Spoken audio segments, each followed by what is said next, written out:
अस्सलाम वालेकुम नाज़रीन, प्रोग्राम गपशप आज आपको बताएंगे कि ईस्ट यूरोप के एक मुल्क से हमें ये वाक़या मिला है।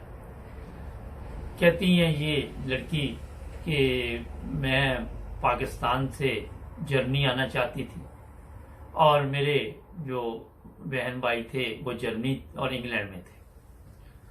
हुआ ये कि मैंने वहाँ किसी एजेंट से बात की तो उसका कहना यह था कि हम आपको वहाँ जर्मनी पहुँचा देंगे, कोई प्रॉब्लम नहीं है और बड़े महफूज तरीके के साथ पहुँचाएंगे।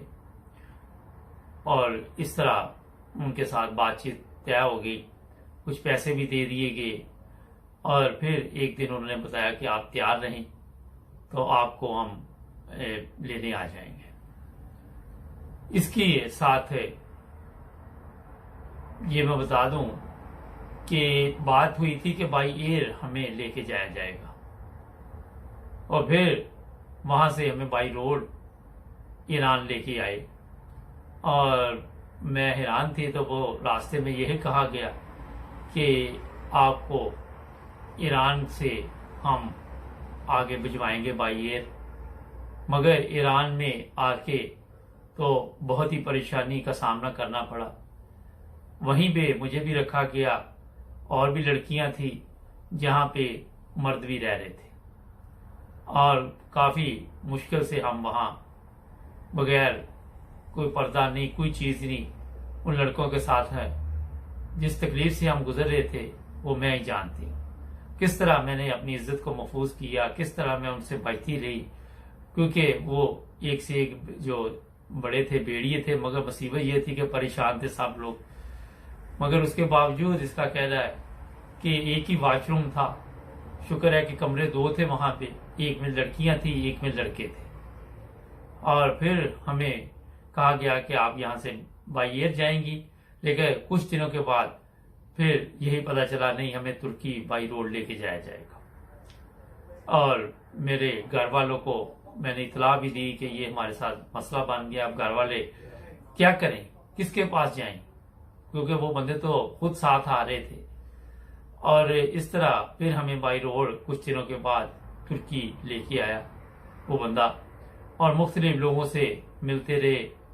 ये लोग जो थे, इतना शुक्र है कि थोड़ा बहुत इन लोगों के दिल में खवातीन का एहतराम था। ये जो एजेंट था जिसकी वजह से हम महफूज थी। मगर जो 7 लोग थे उनकी नजरें जो थी इतनी गंदी थी कि मैं आपको बता नहीं सकती। वहां से जनाब इसका कहना ये है कि फिर कुछ दिन हमें वहीं तुर्की में किसी जगह पे ठहरा दिया गया। और सिर्फ कई दफा तो ऐसा हुआ कि ईरान में भी और तुर्की में भी सिर्फ पानी और ब्रेड हमें दिया गया। वो लंबी लंबी ब्रेड थी जो तुर्की या लोग खाते हैं, ये बता रही है, जिसको जर्मनी वाले भी और इंग्लैंड वाले भी जानते हैं, रोड जो ब्रेड, तो वो और पानी के साथ हमें दी जाती रही और हम उसी पे गुजारा करते रहे। फिर क्या हुआ कि वहां कभी ये कि तैयार हो जाए, कभी आज निकलेंगे कल निकलेंगे, यही चलता रहा। और ऐसी ही खवातीन भी हमारे साथ थी जिनके बच्चे साथ थे और वो बच्चों के साथ वहां से निकल पड़ी। और अब काफी टेंशन बनी हुई थी, कभी बच्चों के खाने का मसला, कभी दूध का मसला, कभी कुछ। फिर उस एजेंट ने मेरे घर वालों को फोन किया कि हमें और पैसों की जरूरत है, हमें पैसे दे, तब आपकी बेटी तुर्की से आगे जाएगी, वरना और मसाइल पैदा हो जाएंगे। फिर वालदा के पास जो जेवर था वो बेच दिया गया, फरोख्त कर दिया गया और फिर एजेंट को पैसे जो पाकिस्तान में बंदा था उसको दिए गए। और साथ ये भी धमकी दी गई कि अगर आपने पुलिस को बताया किसी ने तो वो आपके लिए भी उसका अंजाम अच्छा नहीं होगा। ब्लैकमेल भी करते रहे। जिस तरह तुर्की में सबको पता है क्या हालात है, वहां पे ऐसे ऐसे बंदे भी उन्होंने अगवा कर लिए थे, फिर पैसे लेके छोड़ दिए, या पुलिस ने भी। तो ये बड़ा हालात चल रहे थे। और फिर ये हुआ कि हमें वहां से कहा गया कि अब आपने फलां दिन जाना है, और पता नहीं कितना हमें पैदल वहां से लेके गए ये लोग। और बड़े ही खतरनाक रास्ते थे। रास्ते में हमने वो भी मंजर देखे जो बयान नहीं मैं कर सकता। ऐसे ऐसे मंजर थे रास्ते में कि लोगों की लाशें भी नजर आई हमें। मतलब उनकी किसी का बाजू, किसी का कुछ जानवर भी देखे जो परिंदे वगैरह उनको खा रहे थे। किसी को कोई दिलचस्पी नहीं थी कि कोई मर गया रास्ते में, कोई जिंदा आया, कोई क्या हुआ। बस चलते जाओ चलते जाओ चलते जाओ। और ये हालात इतने खतरनाक थे कि मेरी हिम्मत जवाब देगी, और मैं बड़ी रो रो के दुआएं करूं, नमाजें पढ़ूं, सब कुछ करूं, मगर कभी पानी की कमी, कभी कोई मसला। तो ये तकलीफ के दिन थे जो मेरी जिंदगी में शुरू हुए। मुझे पता नहीं था कि आगे जाके और भी तकलीफ है। फिर वहां से ये लोग निकले हैं, तो ये बताती है कि वहां से हम फिर एक कश्ती में हमें बिठाया गया। प्लास्टिक की कश्ती थी जिसमें आपने देखा होगा कई लोग डूब जाते हैं, कई मर जाते हैं, कई कुछ हो जाता है। तो इस तरह वहां से हमें यूनान लेके आया गया, और यूनान आके फिर हमें एक घर में रख दिया गया और कहा गया कि अब इधर रहें अभी आप। और मेरे वालिदैन को फिर फोन किया गया कि और पैसों की जरूरत है, क्योंकि आपकी लड़की जो है अब मंजिल की तरफ पहुंच रही है। तो इस तरह ये मेरे से नहीं, सारे जितने लोग थे उनके घर वालों को ये लोग फोन करवाते थे, उन्हीं से फोन करवाते थे कि हमारी जिंदगी मुश्किल में है, निकालो यहाँ से। 5 मरले का प्लाट था वालिद ने लिया हुआ, वालदा ने वो बेच दिया गया, और फिर वो एजेंट को पैसे दिए गए। और फिर मुझे इस यूरोप के रास्ते से जब लेके हमें आने लगे तो हमें वहां छोड़ के ये लोग भाग गए, और हम लोग वहां पे चेक हो गए। फिर मुझे ये बता रही है कि हंगरी में जेल में डाल दिया गया, और वहां पे 6 माह तक जेल में पड़ी रही है। और फिर वहां जो सलूक जेल में होता था, कहती मैं बता भी नहीं सकती। ना खाना वहां मिलता था, जो वॉशरूम था उसकी हालत इतनी खराब थी कि मैं समझ रही थी कि अब मेरी जिंदगी जो है खत्म हो जाएगी यहाँ पे, और मैं शायद जिंदा ना बच सकूं। वहां 6 माह तक जेल वो इसलिए हमें हुई कि हम गैर कानूनी बॉर्डर क्रॉस कर रहे थे। अदालत ने कहा कि इतनी देर तक आपको जेल में रहना पड़ेगा। यूं 6 माह बाद मुझे वहां से रिहाई मिली।